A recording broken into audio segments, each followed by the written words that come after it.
और उसी समय जब मैं किराए के मकान में था तो उसी समय रात को एक चोर पादरी के घर आ गया। मैं हैरान, मैंने कहा अबे मेरे पास तो इतनी इनकम भी नहीं, तो मेरे घर आ गया।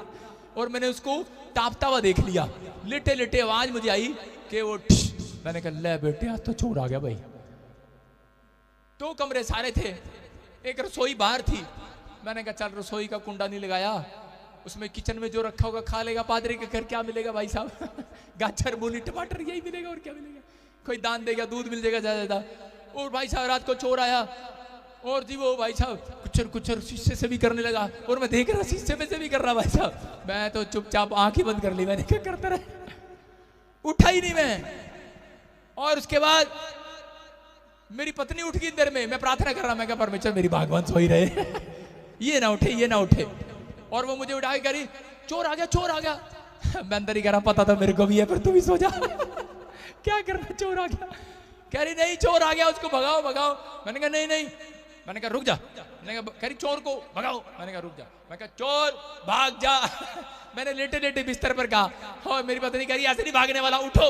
और जिस समय मैंने कहा चल चल, मेरी पत्नी आगे अगर मैं पीछे पीछे। मैंने कहा चल चल, मेरे हाथ में डंडा है। और कह रही डरपोक कहीं के, लो दरवाजा खोला। कह रही भाग जा चोर। वो दीवार उठाकर भाग गया, दीवार से कूद कर भाग गया। Hallelujah hallelujah. मैं यही कह रहा हूं कि अगर मेरी पत्नी ना उठती तो वो सारी रात पता नहीं क्या क्या खाता, वो चाहे कुछ मिलता ना मिलता सारी रात कमरों में घूमता रहता, मुझे सोने भी ना देता। लेकिन मेरी पत्नी विश्वास से उठी कि नहीं। मैं यही कह रहा हूं कि अगर आप सोते रहो कि पता नहीं अरे पथरी आ गई, रसोली आ गई, नहीं नहीं डॉक्टर को दिखा लेंगे, रहने दो, प्रार्थना करने की क्या जरूरत है। अरे कर्जा हो गया, बैंक वाले आ गए, अरे लोन लेने के लिए आ गए, अरे गाड़ी उठाने के लिए आ गए, कोई बात नहीं हम किसी से उधारे मांग लेंगे। अरे उठ के कह रहे क्या बात, कह रहे उठते कहाँ है, कह रहे सीधा फोन लगाते हैं अमेरिका में, आंटी हेलो आंटी थोड़े पैसे है वापस दे दे, तनु 10 दिन बाद दे देंगे।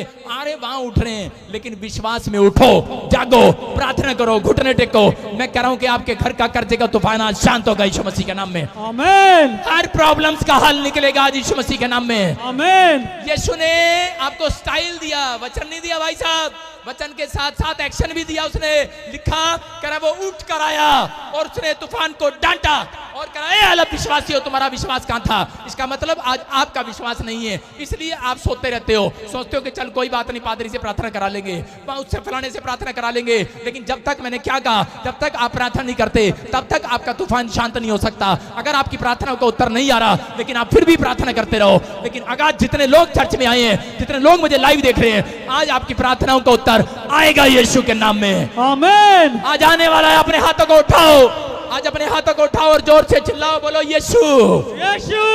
मैं कह रहा हूं एक व्यक्ति की गवाही आ रही है यीशु मसीह के नाम में। आमीन। मैं कह रहा हूं लाखों लोगों की गवाही आ रही है, आमीन। करोड़ों लोगों की गवाही आ रही है आज। आमीन। आज के मैसेज के बाद आपको अगले दिन तुरंत गवाही मिलने वाली यीशु मसीह के नाम में। यस आमीन। एक अच्छी गुड न्यूज मिलने वाली, जितने आमीन बोल रहे हैं, आमीन, जितने चिल्ला रहे हैं, गुड न्यूज के साथ आएंगे। आमीन।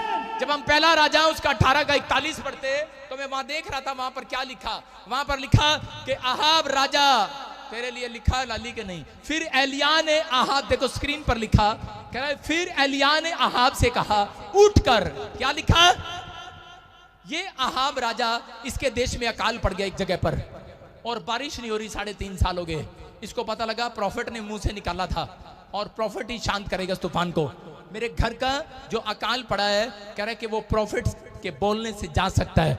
मेरी बात कितने लोगों को समझ में आ रही है? आज मेरे बोलने से आपके घर का तूफान शांत होने वाला यीशु मसीह के नाम में। आमीन। आपके जीवन में आपके बैंक बैलेंस का अकाल खत्म होने वाला यीशु मसीह के नाम में। आमीन। आपके घर में क्यों ना अकाल पड़ा हो, लेकिन आज खत्म होगा। आपके घड़े मैदे भरे पूरे रहेंगे यीशु मसीह के नाम में। आमीन। आपकी तेल की कुपियां आमीन बोलने वालों की फिर से भरी होंगी। यस आमीन। आपकी बरकत फिर आएगी चर्च वापिस। आमीन। लिखा वहां पर एलिया ने अहाब से कहा उठकर खा पी। Hallelujah hallelujah. जब वो उठ कर गया, मैं बता रहा हूं अहाब राजा कितने किलोमीटर से उठ कर गया, मैं बता रहा हूं कि वो काफी 45 किलोमीटर से उठकर वो एलिया के पास गया। हो सकता है कि आप 250 किलोमीटर से आए हो सकता है 500 किलोमीटर से आए हो, आप चाहे 10 किलोमीटर से आए हो, लेकिन अगर आपको विश्वास है तो मेरा परमेश्वर आज रात उठकर आपके जीवन में काम करने वाला है यीशु मसीह के नाम में। आमीन। लेकिन आना पड़ता यीशु के पास, आना पड़ता कि नहीं? अरे लिखा कोड़ी यीशु के पास उठकर आया। आप कौन सी बीमारी में हो, आप कौन से कर्जे में हो, आपको यीशु के पास उठ कर आना पड़ेगा।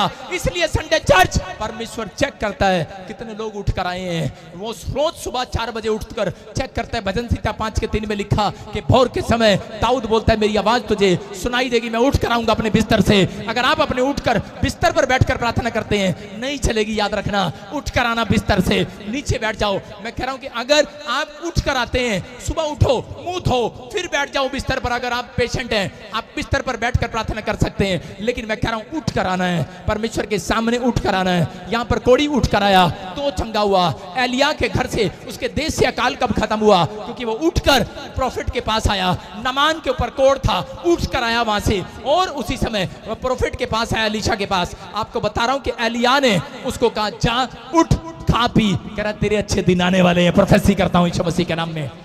आपको कह रहा हूं तेरे घर में, आज मैं अपने लोगों के लिए बोल रहा हूं जो मुझे लाइव देख रहे हैं, कि जाओ, उठो, खाओ, पियो, मौज करो। परमेश्वर के अच्छे दिन फिर से आपके ऊपर रिलीज करने वाला वो यीशु मसीह के नाम में। आमीन। जितने लोगों का ये फैसला है कि मैं अहाब की तरह उठकर जाऊंगा, जितने लोगों का ये फैसला है दाऊद की तरह मैं सुबह उठकर प्रार्थना करने आऊंगा, जितने लोगों का ये फैसला है, बेशक मेरी जिंदगी में काम हुआ नहीं हुआ अब तक, लेकिन 3.5 साल हो गए अकाल पड़ा है।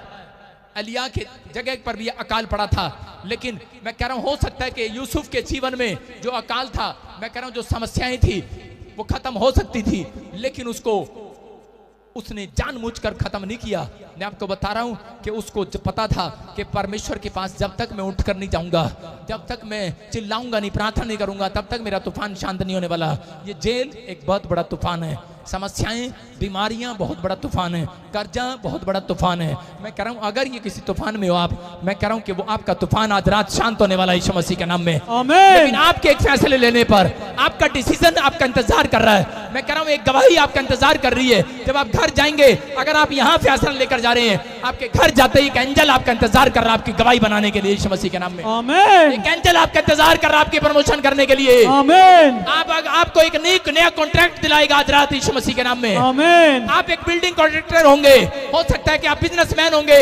मैं कह रहा हूं कि एक नया कॉन्ट्रैक्ट लेंगे आज रात आप यीशु मसीह से। आमीन। लेकिन उठ कर आना पड़ेगा। अगर आप अपने विचारों में उठ कर हैं, अगर आज आपका फैसला, आपका मन उठ गया है प्रार्थना करने का, बाइबल पढ़ने का, अगर आपका फैसला हो गया है कि पवित्रताई में चलने का, अगर आप उठ चुके हैं विश्वास में, या दोस्तों मेरी बात को समझना कि मेरा परमेश्वर आज अपना हाथ उठाने वाला आपके घर पे बरकत देने के लिए यीशु मसीह के नाम में। आमीन। ये मेरा परमेश्वर है, चमत्कार करेगा। मैं